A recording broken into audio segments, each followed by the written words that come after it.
अब ये 500 जो सवाल है ना, टॉप 500, ये आने वाले जो भी एग्जाम है यूपीपीएससी से, जैसे जीआईसी हो गया, समीक्षा अधिकारी हो गया, जीडीसी हो गया, इसके अलावा यूपीटीपीएससी से जो भी भर्तियां और उनकी परीक्षाएं होनी है, लेखपाल, पेट हो गया, इसके अलावा लोअर की भर्ती आने वाली है, वहां के लिए बहुत उपयोगी होगा।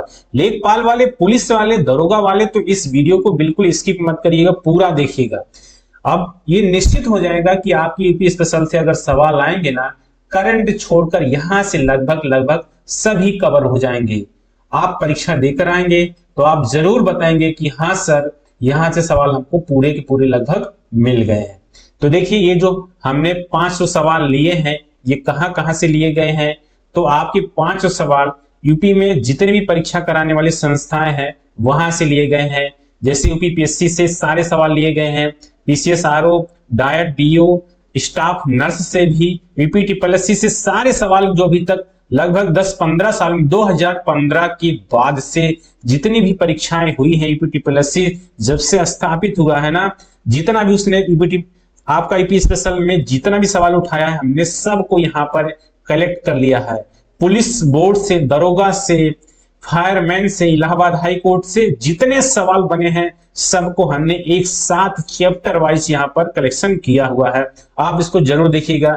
आने वाले किन किन एग्जाम के लिए उपयोगी होंगे, यूपीटीपीएससी से सभी भर्तियां जो आने को हैं, यूपीपीएससी से सभी भर्तियां जो आने को हैं, सब के लिए ये समान रूप से उपयोगी होगा।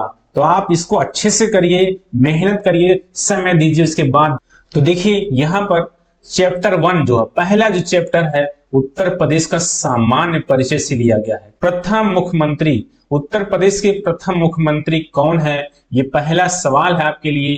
प्रथम सीएम चौधरी चरण सिंह, राम नरेश यादव, गोविंद बल्लभ पंत, डॉक्टर संपूर्णानंद, ये चारों की चारों आपके सीएम रह चुके हैं पूर्व में। तो यहाँ पर सबसे पहला जो सीएम था यूपी का, उसको पूछा है तो आपका उत्तर यहाँ पर सी सही होगा, पंडित गोविंद बल्लभ पंत। ये उत्तर प्रदेश के प्रथम मुख्यमंत्री रह चुके हैं।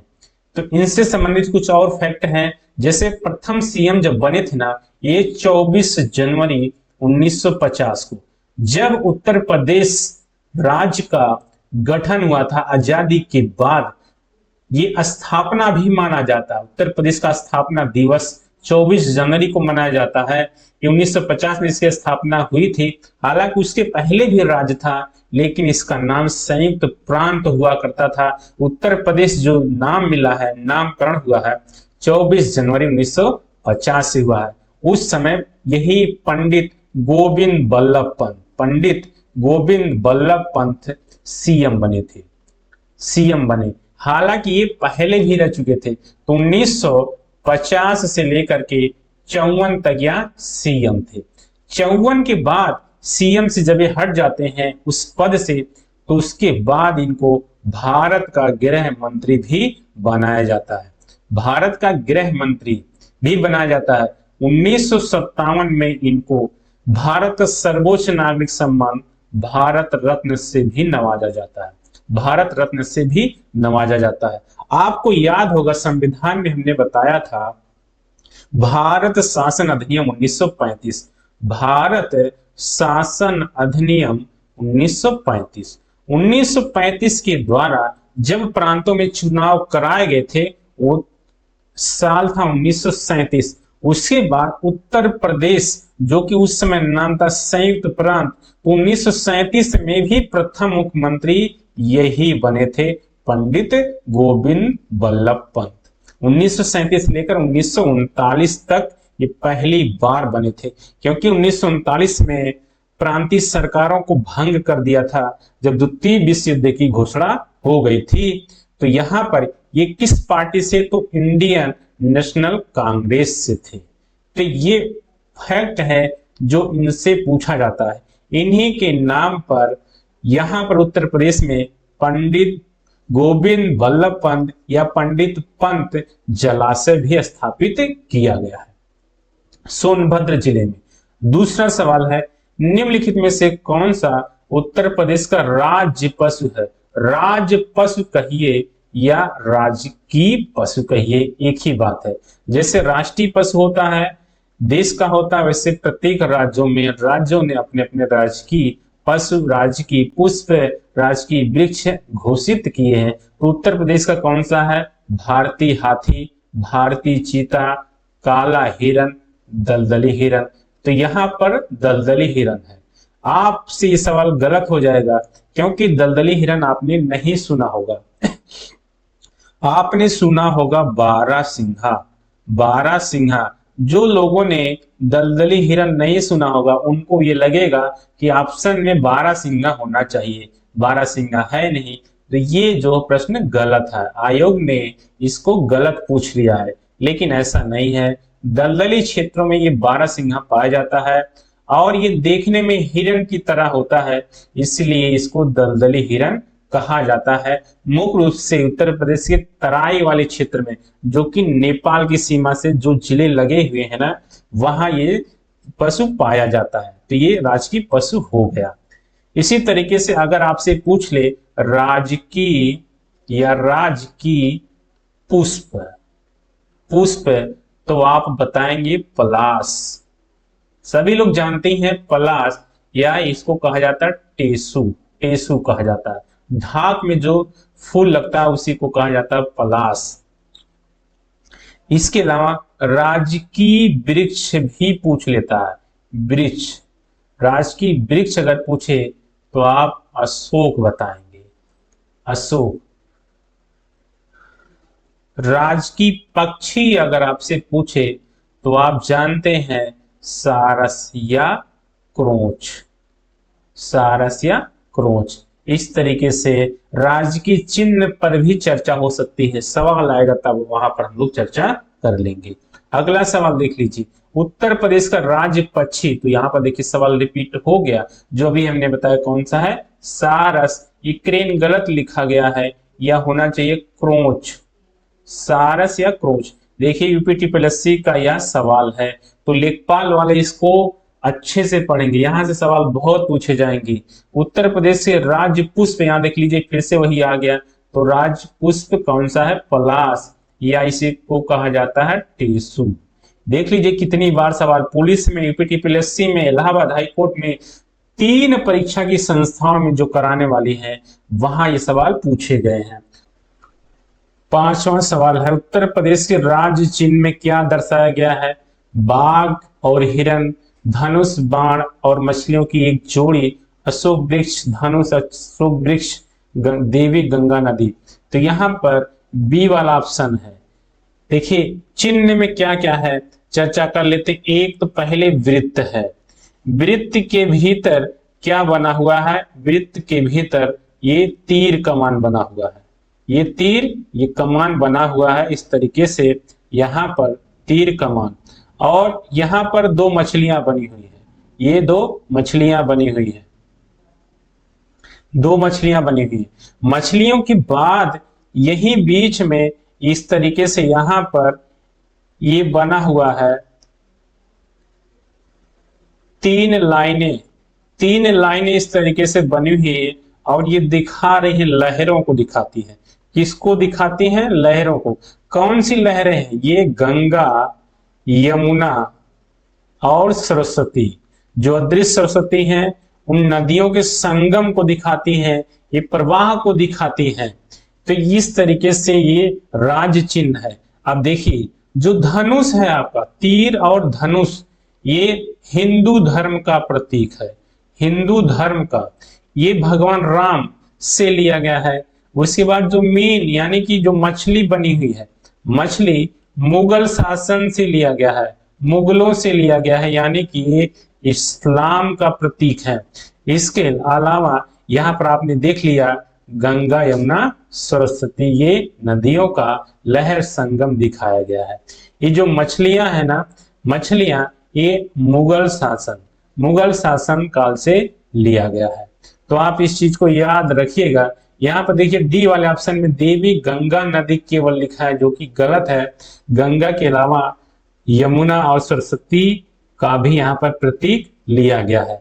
ये जो चिन्ह है ना 1938 में अपनाया गया था, उत्तर प्रदेश सरकार द्वारा 1938 से यह अपनाया गया, तब से यह जो है राजकीय चिन्ह के रूप में चल रहा है।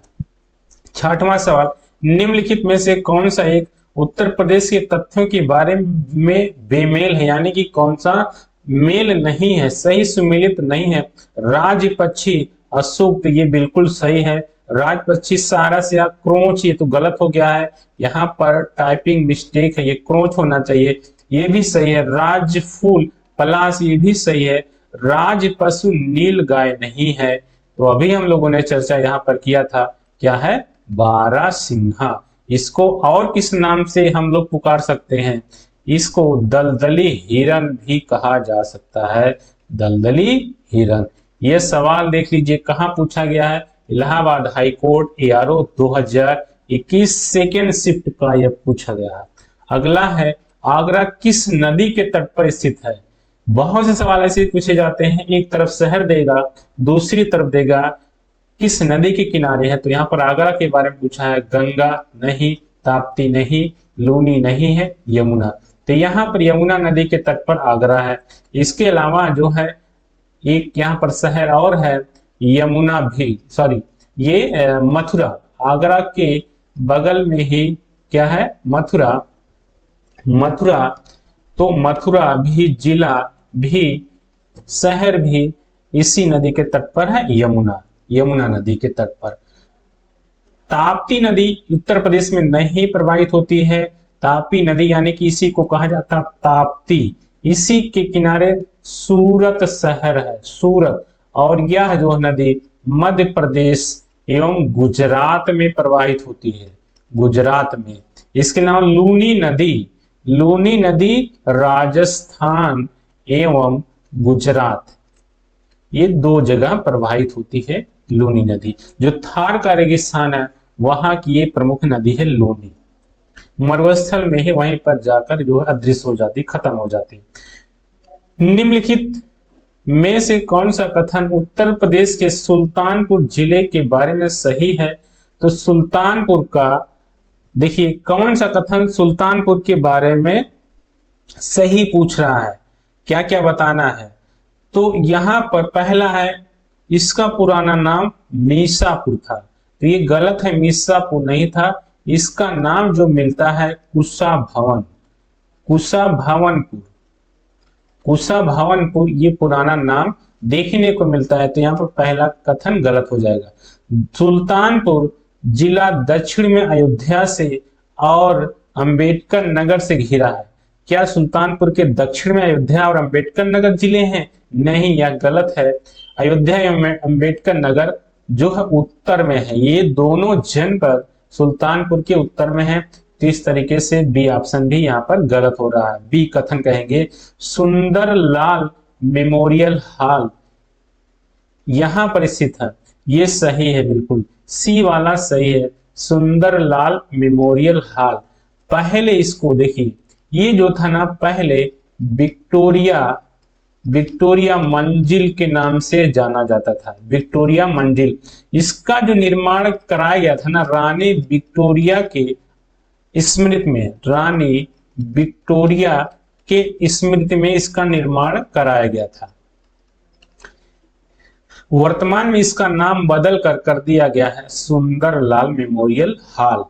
वर्तमान जो सुल्तानपुर की नगर पालिका परिषद है वह इसी जो भवन से संचालित होती है। जो वहां का नगर पालिका बोर्ड है ना, वो वहां का ऑफिस बनाया गया है, यहीं पर कार्यालय कहां पर है, तो ये इसी भवन में सुंदरलाल मेमोरियल हॉल में। तो देखिए ये इसमें से कौन सा सही है, तो केवल सी सही है, तो केवल सी, केवल डी ऑप्शन में सही आपको नजर आ रहा है। जब आप सुल्तानपुर में कलेक्ट्रेट में जाएंगे तो कलेक्ट्रेट के सामने ही आपको पुरानी बिल्डिंग मिलेगी आपको। अंग्रेजी शासन काल में इसका निर्माण कराया गया था। अगला सवाल है 9वां, उत्तर प्रदेश के सोनभद्र जिले के साथ निम्नलिखित में से कौन सा राज्य सीमा साझा करता है। उत्तर प्रदेश के सोनभद्र जिले के साथ कौन सा राज्य सीमा साझा करता है।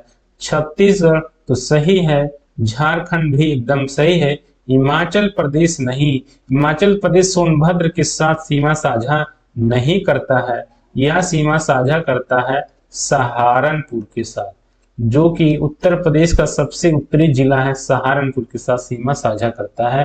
तो यहाँ पर ए और बी ऑप्शन सही होंगे। तो चलिए देखते हैं ए और बी किस में सही है।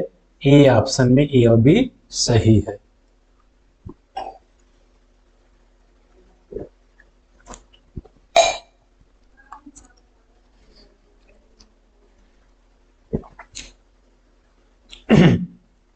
सोनभद्र जिले पर चर्चा कर लेते हैं थोड़ा सा।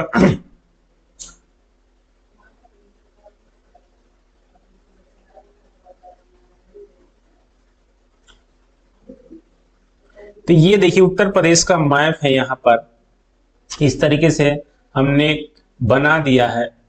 उनको बहुत अच्छे से मैप बनाना नहीं आता है, ऐसे ही हमने प्रयास किया है।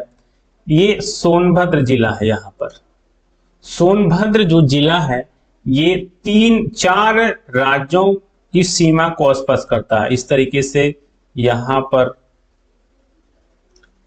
इधर हो गया मध्य प्रदेश, हो गया इधर आपका हो गया छत्तीसगढ़, और इधर हो गया झारखंड, और इधर हो गया बिहार। तो 4 राज्यों के साथ ये जो है जिला सोनभद्र है, ये स्पर्श करता है। सोनभद्र है। इसका जो मुख्यालय है इस जिले से उसका नाम अलग है। इसका मुख्यालय है राबर्ट्सगंज। उत्तर प्रदेश में बहुत से ऐसे जिले हैं ना जिनका नाम उनके मुख्यालय से भिन्न है, अलग है। तो इसमें से एक सोनभद्र भी है। यह दूसरा सबसे बड़ा जिला है, दूसरा सर्वाधिक बड़ा, सर्वाधिक बृहद जिला है। किसमें? क्षेत्रफल में सबसे बड़ा जिला लखीमपुर खीरी, दूसरा सबसे बड़ा जिला है सोनभद्र। तो यहाँ पर जो है सोन नदी बहती है, इसलिए इसका नाम पड़ा है सोनभद्र। सोन नदी यहाँ की प्रमुख नदी है। यह जो है खनिज की दृष्टि से संपन्न है, खनिज की दृष्टि से संपन्न जिला माना जाता है उत्तर प्रदेश का। और ये पठारी जिला है। यहाँ पर उद्योगों का भी विकास हुआ है। खनिजों में मुख्य रूप से चूना पत्थर पाया जाता है। यहाँ पर विद्युत उत्पादन, सीमेंट उत्पादन और जस्ता उत्पादन जैसे बहुत से उद्योग लगे हुए हैं। इसके अलावा एक फैक्ट और इसमें आप याद रखिएगा कि सर्वाधिक वन क्षेत्रफल वाला जिला भी कौन सा है? सोनभद्र। सर्वाधिक वन क्षेत्रफल कौन सा है? सोनभद्र। इसके अलावा सर्वाधिक वन प्रतिशतता अगर देखा जाए, सर्वाधिक वन सघनता वाला जिला, ये पूछ लेगा सर्वाधिक वन सघनता वाला जिला है तो यही हो जाएगा सोनभद्र। एक चीज यहां पर और है, सबसे अधिक जो एसटी की जनसंख्या कहां पर है? तो यही सोनभद्र में है। बहुत से सवाल सोनभद्र से बनते हैं, हमने आप लोगों को यहाँ पर एक नजर में उसको बता दिया है। अगला सवाल देखते हैं। देख लीजिए यहीं पर ये मैप हमने लगाया है आप लोगों के लिए। सोनभद्र देखिए जिला यही है। यहाँ पर एक मध्य प्रदेश है, इस तरफ आपका मध्य प्रदेश, यहाँ पर छत्तीसगढ़, झारखंड है और इधर बिहार है। और सबसे दक्षिणतम जिला भी है। एक चीज यहाँ पर और आप याद कर लीजिए कि उत्तर प्रदेश में कई जो जिले हैं, सबसे उत्तरी जिला कौन सा है? तो सहारनपुर है। सबसे पश्चिमी जिला है शामली है। इसके अलावा सबसे दक्षिणतम जिला कौन सा है? सोनभद्र। बहुत से छात्र समझते होंगे कि सबसे जो नीचे लटका हुआ है वो कौन सा? ललितपुर है। वो सबसे अलग दिखता है, सब बहुत नीचे तक है, तो सबसे दक्षिणतम ही होगा, लेकिन ऐसा नहीं है। वो कौन सा है? सोनभद्र। सबसे पूर्वी जिला है बलिया का। तो इस तरीके से यहाँ पर कम से कम 15 फैक्ट हमने बताया होगा। एक सवाल पढ़े हम लोग तो 15 सवाल तैयार हुए। अगला देखते